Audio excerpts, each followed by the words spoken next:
ایک شخص نے چڑیا پکڑنے کے لیے جال بچھایا۔ اتفاق سے ایک چڑیا اس میں پھنس گئی اور شکاری نے اسے پکڑ لیا۔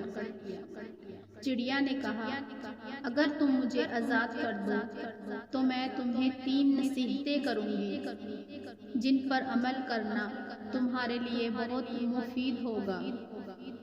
ان میں سے ایک نصیحت تو میں ابھی کروں گی، جبکہ دوسری اس وقت جب تم مجھے چھوڑ دو گے اور میں دیوار پر جا بیٹھوں گی۔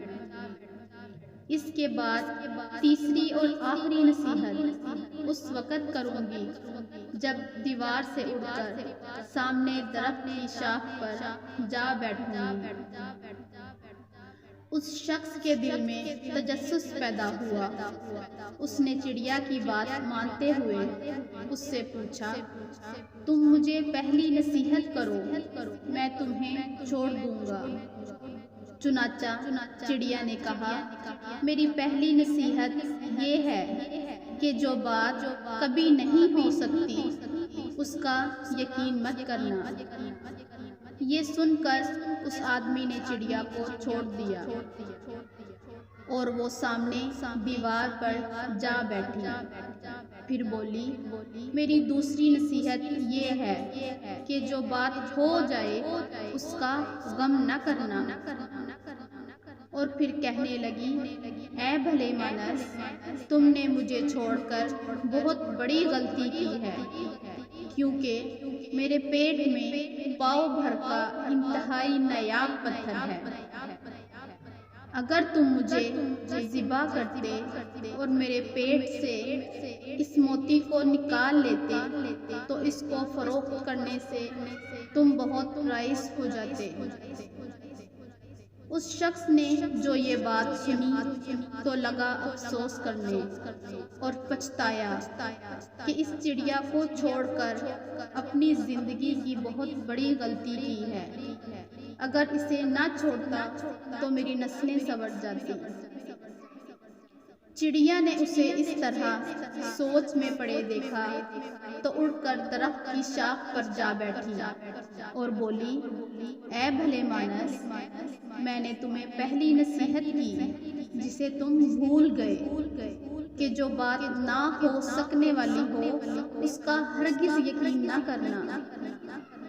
لیکن تم نے میری اس بات کا اعتبار کر لیا کہ میں چھٹاک ور وزن رکھنے والی چڑیا اپنے پیٹ میں پاؤ وزن کا موتی رکھتی ہوں۔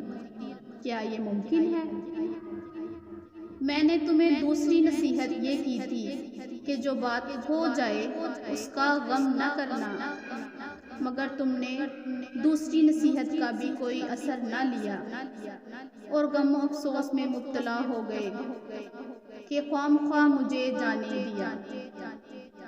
تمہیں کوئی بھی نصیحت کرنا بالکل بیکار ہے۔ تم نے میری پہلی 2 نصیحتوں پر کب عمل کیا جو تیسری پر کرو گے؟ تم نصیحت کے قابل نہیں۔ یہ کہتے ہوئے چڑیا پھر سے اڑی اور ہوا میں پرواز کر گئی۔ وہ شخص وہیں کھڑا چڑیا کی باتوں پر غور و فکر کرتے ہوئے سوچوں میں گم ہو گیا۔ خوش قسمت ہیں وہ لوگ جنہیں نصیحت کرنے والا کوئی ہو۔ ہم لوگ بعض اوقات خود کو عقل مند سمجھتے ہوئے اپنے مخلص دوستوں اور بزرگوں کی نصیحتوں پر کان نہیں بھرتے، جو ہمارے لیے ہی نقصان کا باعث بنتا ہے۔ یہ نصیحتیں صرف کہنے کی باتیں نہیں کہ کسی نے کہہ دیا اور ہم نے سن لیا۔ یہ عقل و دانائی اور تجربوں کا انمول اثاثہ ہے جس پر عمل کرنا ہمارے لیے مفید ثابت ہو سکتا ہے۔ اگر آپ سب کو میری یہ ویڈیو اچھی لگے تو میرے چینل کو سبسکرائب کیجیے اور اس ویڈیو کو زیادہ سے زیادہ شیئر کیجیے۔ شکریہ۔